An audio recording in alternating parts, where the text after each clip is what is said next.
On the day of Eileen's piano recital, Kent had to go on a business trip to New York. Aileen, suspecting him of infidelity, mischievously recorded the contents of Kent's secretive phone call. Listening with a mixture of anticipation and anxiety, I was shocked by the raw conversation. "Oh, let's love each other a lot. Yeah, I want to be together soon too. But my wife won't agree to a divorce, you know. Of course, I only love Naomi." My head turned blank with anger and emptiness. Choosing a cheating trip over his daughter's recital? Is that what a father does? Intense anger surged, and my body heated up. Fine then. I'll divorce you. However, you'll pay the price for betraying me and Aileen, got it? I'm Cindy, a 28-year-old housewife. I live with my husband Kent, who is 5 years older, and our daughter Aileen, who is in the last year of nursery school. After graduating from junior college, I joined my current company as a new employee and met Kent. Kent, who leads the product development team as the team leader, was reliable and wonderful. Eventually, he confessed to me, and we started dating. The following year, I became pregnant. When I told Kent, he was very happy, and even my parents-in-law were in a welcoming mood, saying, "We're so lucky to have such a young bride." The parents and everyone at work celebrated us, and we had a grand wedding ceremony. However, the happiness didn't last long.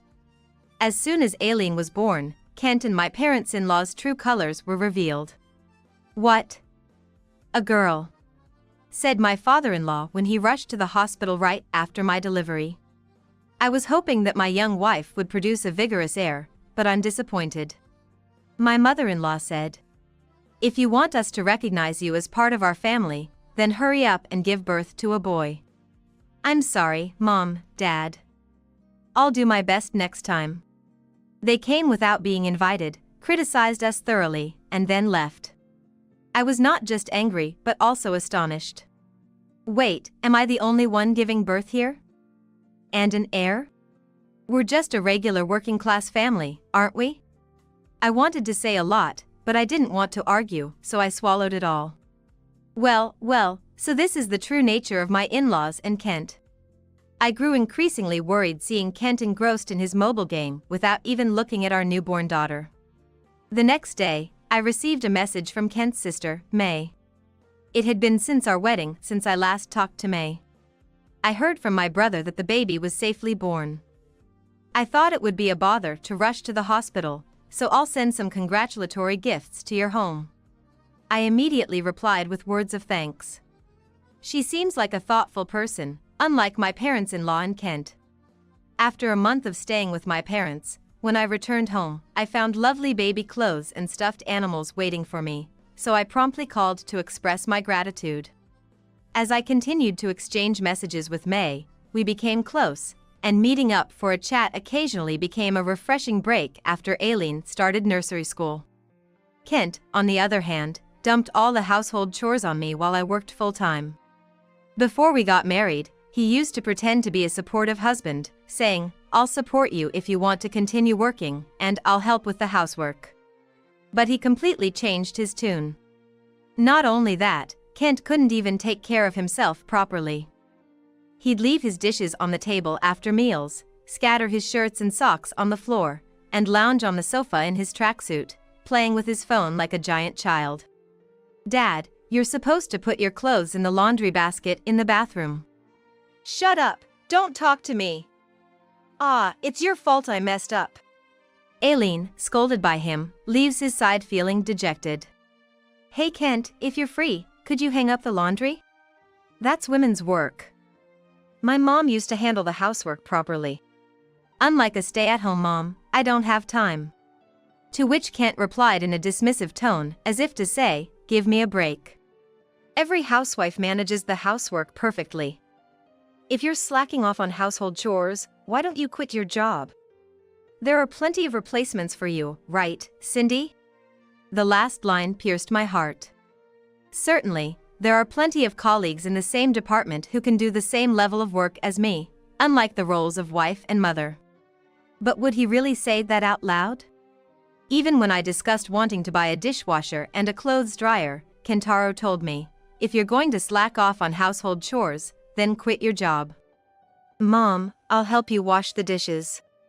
Thank you. Then, could you please wash the pot and the ladle? After providing a step stool for her, Aileen climbed up and happily started washing the pot. The children have much more consideration than my husband does. While making sure not to let my husband, who was lounging on the sofa, enter my field of vision, I resumed washing the dishes. Since Aileen was born, Kent hardly showed any interest. Diaper changes, baths, putting her to sleep, none of that was his concern. Even as she began to toddle around, he didn't bother to initiate any interaction with her. On weekends, when he was lying on the sofa with nothing to do, if Aileen asked him to play, he'd shoo her away with a wave of his hand. When she tried to talk to him, he would blatantly show his displeasure. Hey Dad, I have a piano recital coming up.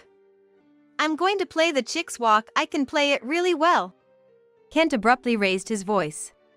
Shut up, because you're annoying. Come on, it's fine. Just listen to her once in a while. I hate the piano and kids' voices. They irritate me. Kent snarled at the piano with disdain. For the most part, there's no way she could ever be a pianist. You don't know about that. Aileen is working hard on her practice, right? I hurriedly added, trying to salvage the situation after Kent's statement crushed the child's dream. But Aileen, with a sad expression, descended from the piano bench, took a picture book from the bookshelf, sat down with her back to us, and opened the book on her lap. Last year, Aileen was inspired by a live piano performance at a city event and started attending piano lessons, aspiring to become a pianist. To enable her to play freely at home, I purchased a piano with a silent function using my salary. After returning from nursery school, Aileen diligently practiced every day with headphones on. And her efforts paid off when she was recognized and selected to participate in the next recital. As Kent nonchalantly left in the car with his phone in hand, Aileen's shoulders slumped in disappointment. I wish Dad could have heard the performance. Let's have him listen next time. Oh, I know, let's try the method the teacher taught us. Listening to the recording helps identify the parts where we need improvement. Aileen's face lit up suddenly. Mom, I learned how to record with the smartwatch. Okay, I'll listen while you play. Aileen pressed the recording button on the smartwatch my parents gave her for her birthday and placed it on the piano before starting to play. Wow, have you improved again? Aileen, you're amazing. In response to my heartfelt praise, Aileen beamed with joy. We were supposed to go to the recital together with Kent. Though he seemed reluctant, he promised Aileen, I'll come watch, too, which motivated her to practice even harder than usual. However, on Friday night, Kent casually mentioned, I have a business trip to Tokyo starting tomorrow. I'll be back Monday morning. What? Aileen was really looking forward to Dad coming. Is work more important than our daughter's recital? Well, it can't be helped. It was decided suddenly. I felt skeptical of Kent's sour response. Can business trips be arranged at such short notice? Lately, Kent always kept his phone close to him at home, claiming that calls or messages were work-related. He would then nervously retreat to his study. It's the very behavior of someone having an affair. I want to find evidence, but they're so cautious, even sleeping with their phone clutched tightly, that I can't sneak a peek. In such a situation, we reached the piano recital. Aileen, dressed in a pink dress, nervously but flawlessly played her piece in front of a large audience, and the venue was enveloped in thunderous applause.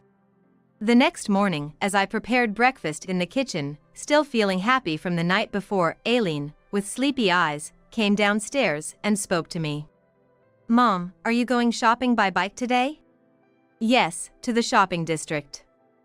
The roads are narrow around there, so it's inconvenient to take the car. You shouldn't do it. You might fall and get hurt. I couldn't help but smile.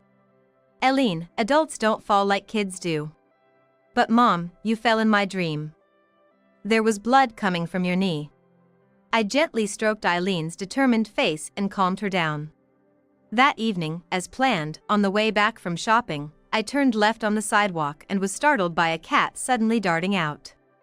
I hastily hit the brakes, causing onions to spill out of the front basket. Distracted by that, I lost my balance and fell off the bike. Ouch! Of all days, I was wearing a skirt, so when I looked at my knee, it was bleeding. Just as Aileen predicted, I fell and got hurt. When I shared it as a funny story with Kent, who came home from work, he looked at me and Aileen suspiciously. "It's just a coincidence." "It's not a coincidence, Dad." Aileen knew it. Sure. Without paying any attention, Kent went to his study with his phone in hand. However, Eileen's predictions didn't end there. A few days later, as Kent was getting ready for work, Aileen spoke to him. "Dad, you shouldn't eat lunch outside." "Why not?" "A bird will steal it." "It's dangerous." "Oh, okay." Kent gave a casual response and left the house with his bag. That evening, as soon as Kent returned home, he called Aileen excitedly and told her about it. "Aileen, your prediction came true. While I was having a sandwich at the park during my sales rounds because I was short on time, a crow swooped down and stole it." "What?" "At this time of year, they're aggressive due to nesting season, so they might attack suddenly." Man, I got seriously scared. I looked at Aileen in surprise. "Did you dream about it again?" "Yeah. See, I was right, wasn't I? It's amazing for a coincidence. It's accurate down to the smallest details." Kent nodded approvingly, as if impressed, and crossed his arms. And Eileen's prophetic dreams continued. Dropping a handkerchief at the station. Emergency stoppage of the elevator. Vegetables bought at the supermarket rotting. Buying the wrong size of clothes. Even if we heard Eileen's predictions in advance, dealing with them was difficult, and honestly, knowing the prediction didn't really help much. However, Kent, who liked paranormal phenomena and often watched TV specials and online videos about them, strangely rejoiced, saying, "Eileen's mysterious power has awakened." Children have sharp sensitivity, so cases of seeing spirits or making predictions have been happening all over the world since ancient times. But I never imagined that such power would reside in my own child. "That's amazing." Aileen smiled happily as Kent spoke enthusiastically. It was a nice trend for Kent, who had been indifferent to himself before, to actively talk to Aileen and invite her to watch videos together. For Aileen, it was definitely a joyous development. I felt relieved yet complicated at the same time. Couldn't Kent just love his daughter in a normal way? Despite Aileen being so adorable. A few days later, I complained to May about it at a cafe, but she brushed it off easily. That's just how he is. He can't understand things like family bonds or friendship. Without love, she's just another plaything to him. He'll discard her once he gets bored. I used to think he was cool and sophisticated. But in the end, it turns out he only loves himself. Yeah, he's a narcissist, through and through. I didn't see through him before we got married. By the way, May, have you set a date for the wedding? May, who was asked, smiled shyly. Yeah, I think the invitations will arrive soon. If you'd like, you can bring Aileen with you. Really? She loves you so much, so I'm sure she'll be thrilled. From there, they enthusiastically discussed the wedding reception at the hotel while enjoying delicious waffles. The night before May's wedding, which was scheduled for tomorrow, Aileen unfortunately caught a cold and developed a fever. The next morning, although Eileen's fever had subsided slightly, she decided to miss the wedding. Unable to leave Aileen alone while she was still recovering, I told Kent, "I'll stay home too." As a result, only Kent attended May's wedding. Aileen had been really looking forward to seeing May in her wedding dress, so I had no comforting words to offer. After Kent left for the wedding, as I was tidying up the living room, Aileen, who had been napping, came downstairs. "Aileen, is it okay for you to be up already?" Concerned, I asked, and Aileen muttered with a distant look on her face. "Dad's plane is on fire." What happened?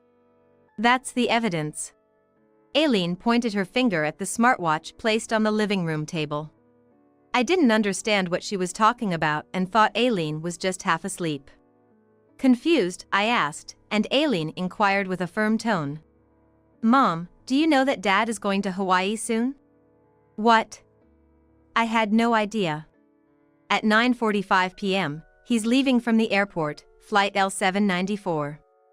He's going with someone named Naomi. Naomi? Who's that? He was talking to her on the phone, saying he could lie about it being a business trip. Aileen picked up the smartwatch and handed it to me. I secretly recorded Dad's conversation with the woman. "What? You shouldn't do things like that." While cautioning Aileen, I took the smartwatch and stared at it intently. After making sure Aileen went back to her room after drinking a glass of water, I sat on the sofa, feeling nervous, and pressed the playback button on the smartwatch.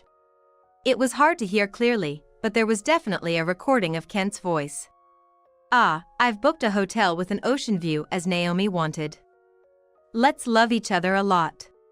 Kent's words made me doubt my ears.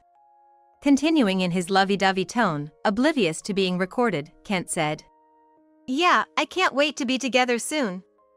But my wife won't agree to a divorce. I'm sorry for making you wait for 2 years. I love only you, Naomi." Upon hearing these decisive words, I was stunned. Suppressing my anger, I checked through the rest of the conversation.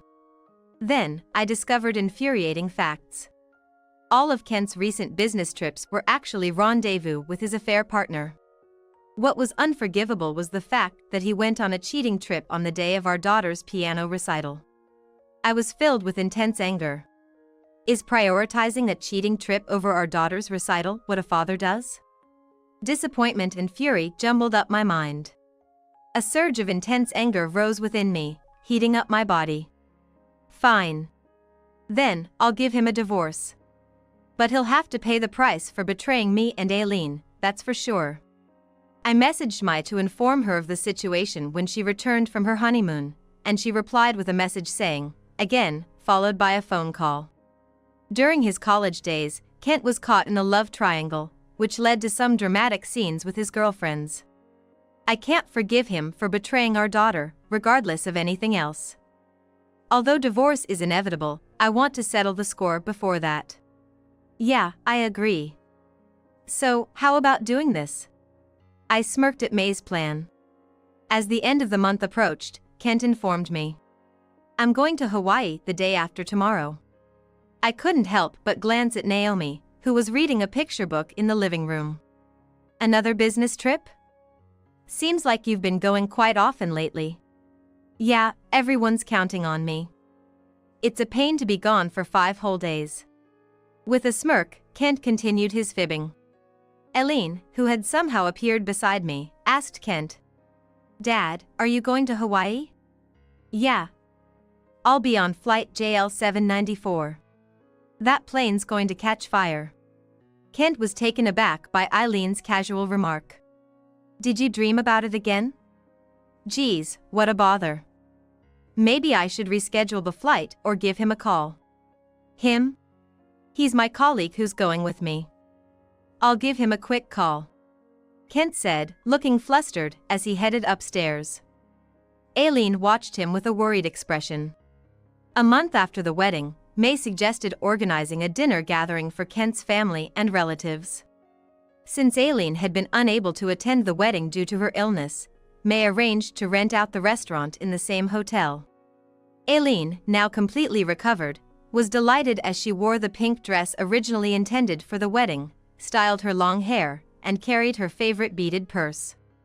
Kent's relatives were all familiar faces from our wedding. However, there was one unfamiliar young woman among them, who kept glancing at Kent. Standing next to me, Kent looked stiff, avoiding looking in her direction. Perplexed, I asked my mother-in-law, who kindly explained. "She's Naomi, Kent's childhood friend. She's always had a crush on Kent, like part of the family, so we invited her today too." "Oh, I see. I always thought she'd end up marrying Kent, but it's a shame she ended up choosing someone like you," my mother-in-law remarked, looking puzzled. I couldn't care less about my mother-in-law's snide remarks. What mattered more was my struggle to conceal my surprise. I had heard from May that Naomi was Kent's childhood friend, but I never expected my mother-in-law to invite her to the dinner gathering. She must be oblivious to Kent's infidelity. Being so concerned about appearances, she despised anything that went against societal norms.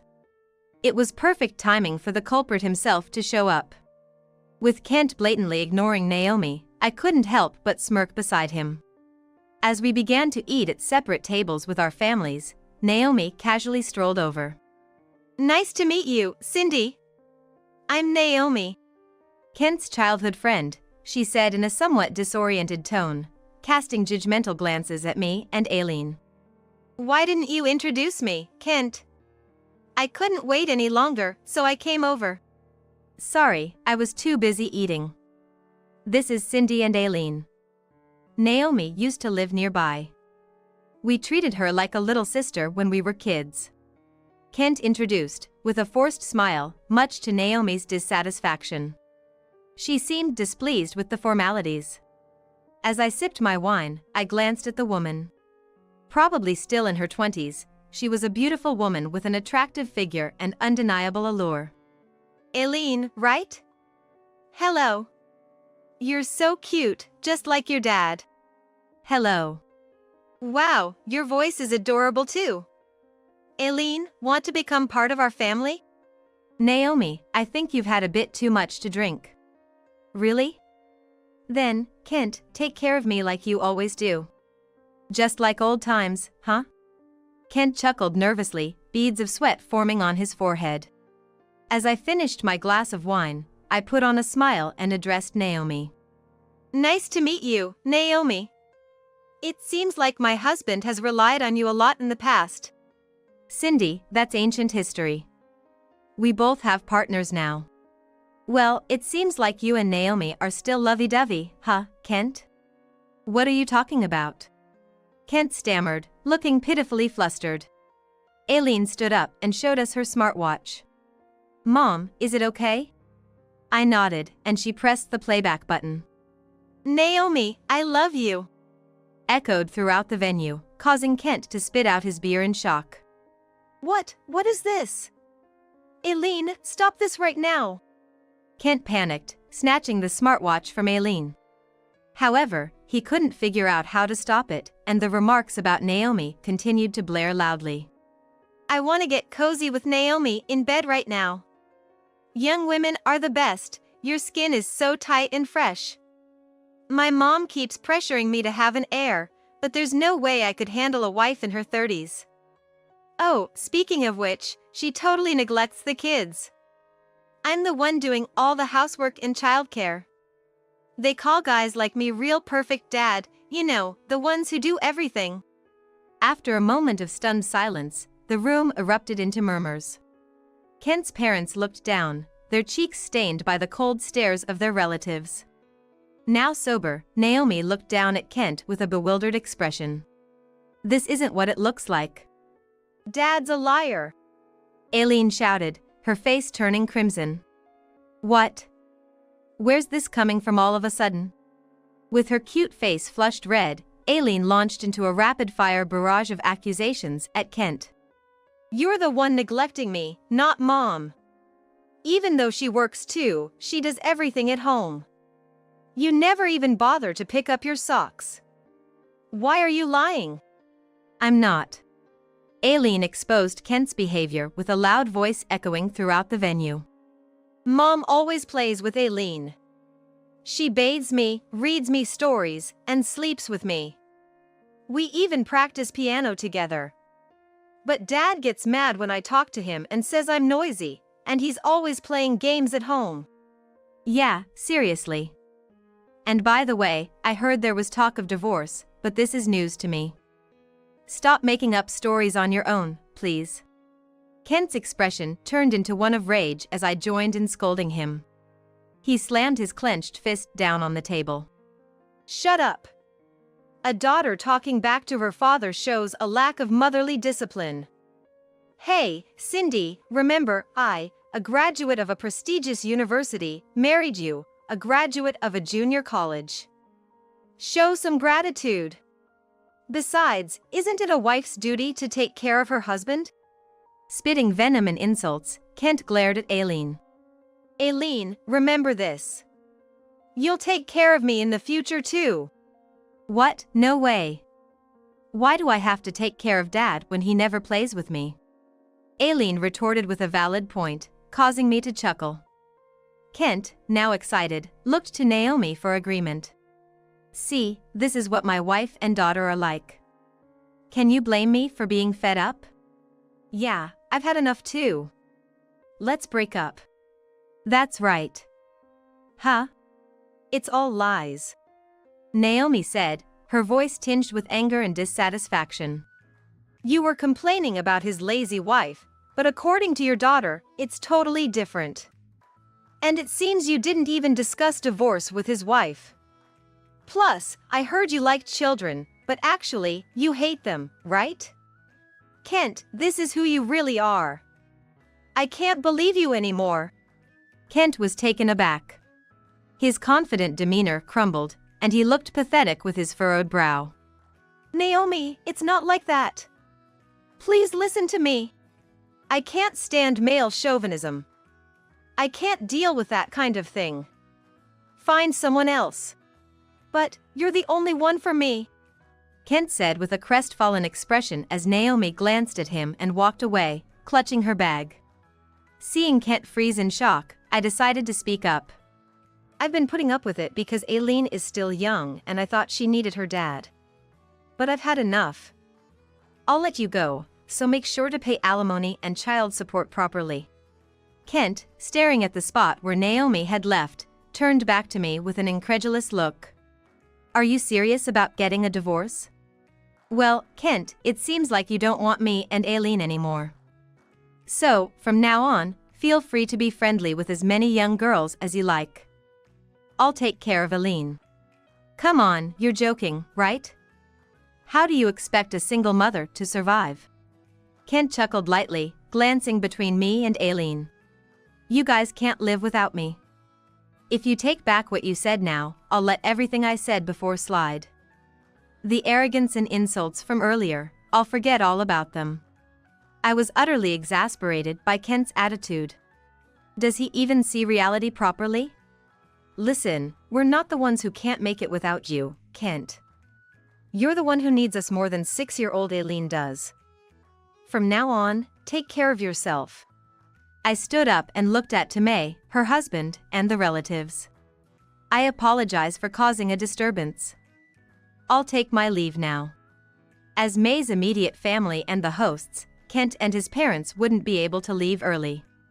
They would have to endure the rest of the dinner, subjected to snide remarks from the relatives, in an uncomfortable situation.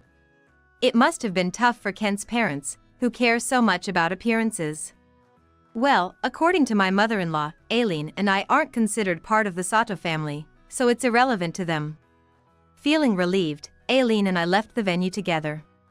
When Kent returned from the dinner, I handed him the divorce papers. Make sure to fill it out properly. We'll decide on the amount for alimony and child support through a lawyer later. Also, this apartment was bought by me when I was single, so please vacate it soon.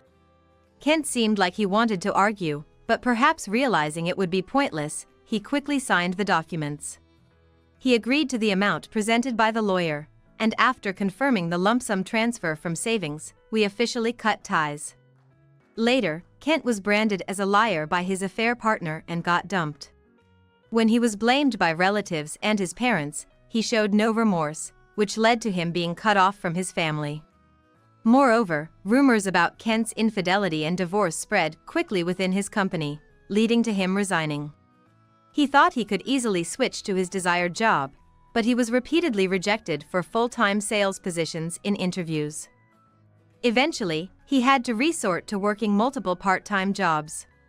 He's now working tirelessly from morning till night, being scolded by a younger female manager, and having his pride crushed. Now living alone in a rundown 1 LDK apartment, Kent seems to be lonely. Meanwhile, using the money from selling the apartment, we moved closer to my parents' house, and Aileen and I are leading a peaceful life together. With the troublesome husband who used to boast without even being able to take care of himself gone, I feel more relaxed, and Aileen laughs more often than before. I was worried that Aileen might miss Kent, but it seems she doesn't care about a father who is indifferent to her. She doesn't even mention the word dad. I should have done this sooner. However, if Aileen ever expresses a desire to see him, I intend to contact Kent. By the way, the prophecy in the dream disappeared completely after the divorce. Perhaps our marital discord made Aileen anxious, leading to such phenomena. I still meet May regularly and have a chat. She amusingly reports about Kent's haggard appearance and how our parents-in-law got lectured by relatives about the affair. This spring, Aileen entered elementary school. Since she returns home earlier than from nursery school, my parents take care of her when I have to work overtime. Having visited my parents' house with Aileen since before, she is attached to them, and they dote on her as their only grandchild. From now on, I intend to cherish Aileen while receiving support from my parents as needed.